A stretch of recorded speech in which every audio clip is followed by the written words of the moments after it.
ito yung likod sa mga pisong 1972, 1974 guys. To. At ito yung likod sa mga pisong mga Rizal. To front.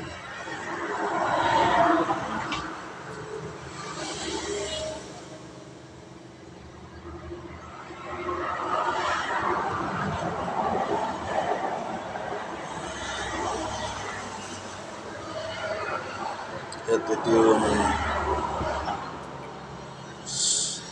yung 5 at saka 10 pesos ang likod nila. At ito yung mga 5 pesos.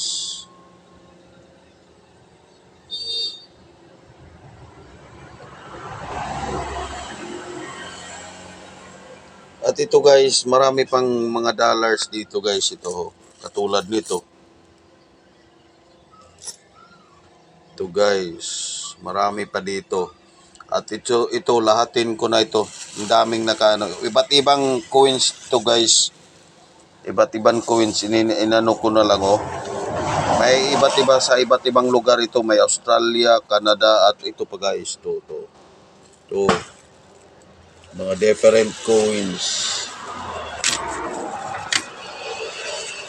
At sinong mga nangangailangan ng mga coins, kung yung mga coins collector na may kulang, kontak lang ako ninyo. Ito, marami pa dito. Oh, tingnan nyo. Nakasupot na yun ng different mga iba't ibang lugar. May ano dito. Ano ito? May Hong Kong, may Brazil, Australia. Marami dito guys.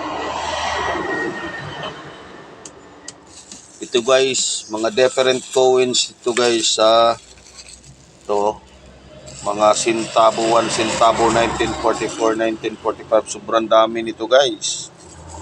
At ito, mga dollars, yung mga ano ito dito, sobrang dami. Kung sino yung mga collectors na mayroon kulang, kontakan mo na lang ako. At ito yung second vlog ko. Maraming salamat. Please support my second vlog. Thank you.